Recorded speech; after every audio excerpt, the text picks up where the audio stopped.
movie that Ebert liked. I don't know about Siskel. Another one from '87 was Robocop. Wow. There was a movie I watch with things to Robocop say. almost yearly.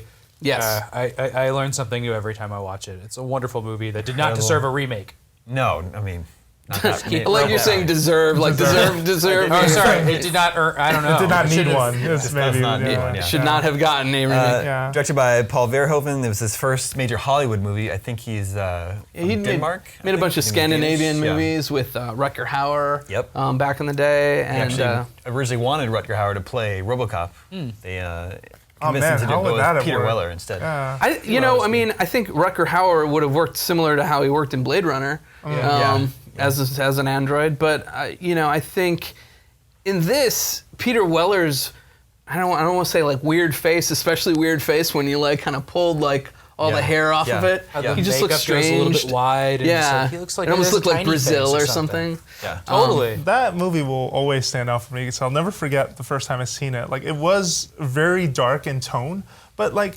if you think about it, Empire Strikes Back is a dark movie, but it didn't feel tonally as dark in any way, shape, or form it's like as RoboCop. There's It's like ultra-violent. ultra-violent, but also this black humor. Yes, too. Yeah, all over the totally, place. yeah. And I had never seen something like that as a kid. Even the scene where Peter Weller's character is, sort of the moment when he gets shot up and they set that up as his Shotgun in his transformation. hand.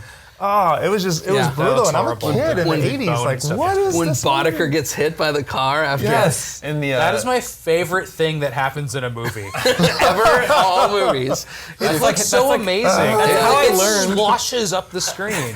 That's how I learned what toxic waste is. I had to ask my dad what happened to him. Well, he fell into toxic waste. Well, and there's no Oh yeah, such that in the 80s that was like a thing that could happen to you in any there's movie. no toxic waste for us to like have mutants come from these days. I mean, Well, Ninja Turtles came from that. Let's bring it back, Totally. Toxic Avenger? I remember the first time I ever heard about RoboCop, I was visiting my aunt, and she's like, she had kind of seemed like straight-laced to me at the time, like prior to this, and then we're all at dinner, and she's talking about RoboCop and how much she likes it, and I'm like, I think I like my aunt a lot more now. But I hadn't seen it, and I didn't see it until a couple years later. I saw it in junior high, like snuck it at a friend's house or something.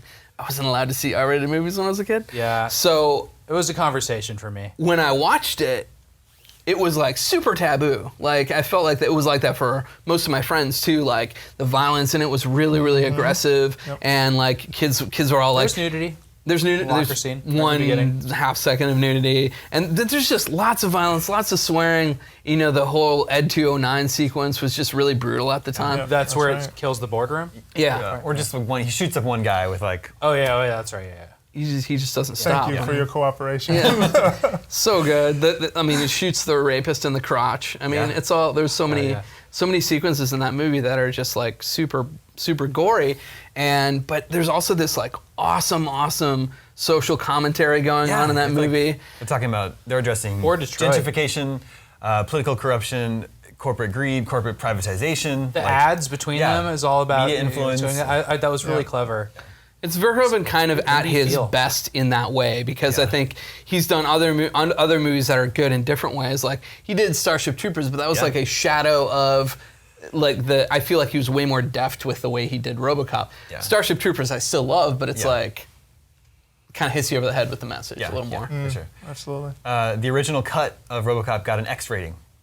Hell yeah. They had to go back to the MPAA with 11 different versions before they could get it down that to blows R. my mind because my earliest memories of RoboCop are watching toy commercials for kids. And there was a cartoon too. For RoboCop. Yes. Oh yeah. And it's like this, like, I remember specifically, it was one of those commercials where it's like the kids have extra stuff they're playing with that they don't sell. And I think they had a bunch of like, maybe like lens canisters or blocks, and like RoboCop's car like bashes through them and it looks all cool. Yeah. Man, when toy commercials were like the stuff that you would never have around your house. Yeah, you like know, a waterfall, like a tiny waterfall. They set it all up, and you're like, I could never make my toys look this cool ever. They're like in a backyard with like a huge Sarlacc pit or something. Yeah, I hate those people. Yeah, they might not even be able to do that today. Make children's toys for an R-rated movie, like market Yeah. children's toys for an R-rated movie. They might I don't not think even they be allowed to do that would. today. But now, by RoboCop 3, it was like PG-13, I think. Yeah, And he turned it wasn't- blue. Yeah. Yeah, it wasn't even Peter Weller for RoboCop. Yeah. Oh, really? Oh yeah. So not That good. jetpack scene. Ugh. I actually like RoboCop 2. That's even Frank though- Miller. Me I know, too. that's Frank Miller. Yeah. That one's like There. maybe even darker than the first. The fact one. that it has a child protagonist that like abuses a child woman the whole time, or I mean antagonist, yeah, I mean that abuses a who woman, gets killed. Crazy. Like also, like Yeah. that's Yeah. it's Nuts. hardcore Nuts. movie. Frank Miller is a dark dude. A lot of drugs. Yeah.